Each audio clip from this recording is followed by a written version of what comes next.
Comme première décision qui aille à la fois dans le sens du poil de Madame Le Pen, sans laisser l'impression qu'il est dans sa main, comme on l'entend beaucoup. Ça va forcément porter sur l'immigration, qui est le cheval de bataille de toute façon des LR depuis longtemps. Je ne pense pas qu'il fera un choix sur la question migratoire, parce que ça supposerait de déposer un nouveau projet de loi. Ouais. Et au regard de la censure posée par la dernière loi asile-immigration, par le Conseil constitutionnel, il faudrait passer par une réforme constitutionnelle. Et je ne pense pas qu'il s'aventure sur un processus qui soit long et qui soit aussi compliqué. Donc ce sera vraisemblablement sur le budget au regard de la priorité. En fait, Marine Le Pen a donné à peu près un petit trou de chemin.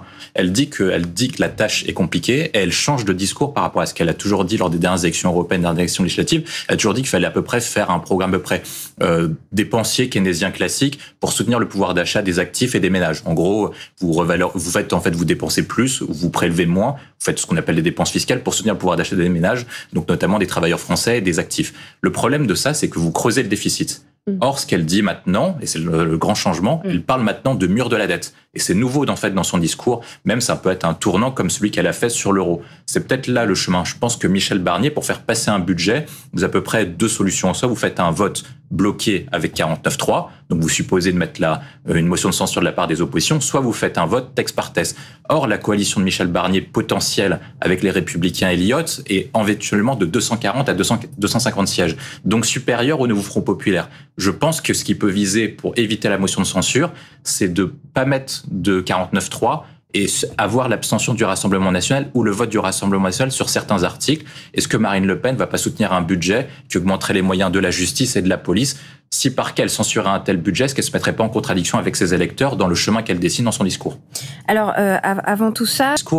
Il lui manque quelque chose, c'est pourquoi est-ce qu'ils ont pris un front républicain aussi violent avec quelqu'un qui s'appelait pas Le Pen? Ça, c'était la première remarque que tout le monde pouvait adresser, c'était lorsque il y aura plus un Le Pen ou notamment il y aura plus Jean-Marie Le Pen, et une nouvelle personnalité du Rassemblement national pourra briser ce qu'on appelle le plafond de verre et devenir majoritaire. Or, ce qu'on a vu, c'est que le Front républicain était toujours actif, malgré les dissensions très fortes entre la Macronie et la France insoumise de Jean-Luc Mélenchon. Le deuxième paramètre, c'est est-ce qu'ils sont en état de pouvoir gouverner et donc de pouvoir disposer d'une majorité absolue dans le pays, donc d'une majorité dans le pays. Je pense qu'elle a à peu près acté qu'il y avait des chemins qui étaient irréconciliables, comme ça a été rappelé par Yannick Halimi. Elle est un peu dans le même chemin que François Mitterrand en 1981. Vous pouvez pas avoir 50-60% des ouvriers et des catégories basses qui votent pour vous et viser les CSP+, tout en faisant l'équilibre budgétaire. Vous arrivez inévitablement à ce qu'on appelle le tournant de la rigueur. C'est pas possible si on vous finissait comme Tsipras en Grèce ou comme d'autres personnalités dans les pays d'Europe du Sud.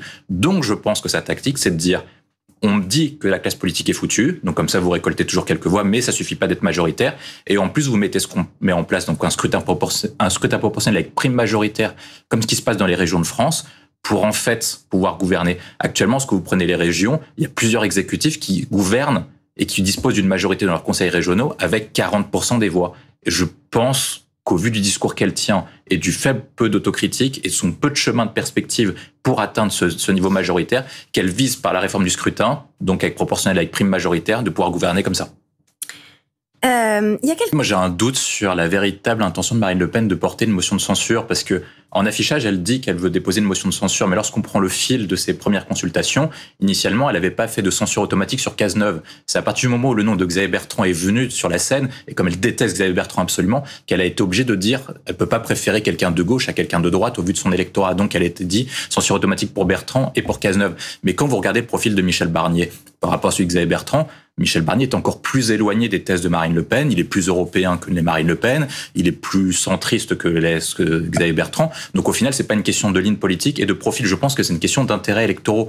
En fait, quand vous regardez depuis le début, les oppositions étaient très dures au lendemain du budget. Tout le monde a déposé 58 lignes rouges en disant on veut pas ça, ça, ça, etc. Au final, les oppositions, hormis le nouveau Front populaire, ont été obligées de lâcher un peu du lest. Même le président de la République était prêt à revenir sur une partie de ses mesures économiques. Laurent Wauquiez, qui avait dit uniquement pacte législatif et pas de participation, finalement, est en train de revenir dessus. Donc Marine Le Pen est obligée. Pourquoi est-ce qu'elle est obligée de le faire?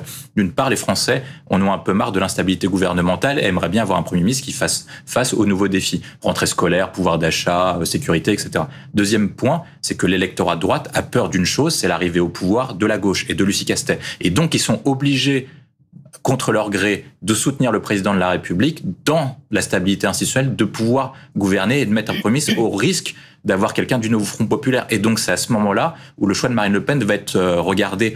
Est-ce qu'elle pourra véritablement censurer un budget alors que les macronistes qui ont une inspiration plutôt américaine vont dire « Attention, s'il y a un shutdown, les fonctionnaires ne seront pas payés, les retraites ne seront pas payées. » Au final, quand on regarde, effectivement, ils seront payés. Mais est-ce que les Français le sauront? Est-ce qu'ils auront peur que ce soit le cas? C'est pas sûr. Deuxième paramètre, si par cas, elle peut pouvoir gouverner, et c'est ce qu'elle avait dit lors de sa campagne législative avec Jordan Bardella, s'ils sont capables d'avoir 2-3 mesures pour leur électorat, et donc d'avoir un impact maintenant, est-ce qu'ils peuvent se permettre d'attendre 2027 ou de gouverner maintenant ou influer maintenant? Je pense que leur électorat leur voudra un peu si par cas ils n'arrivent pas à avoir quelques mesures. Après l'échec des législatives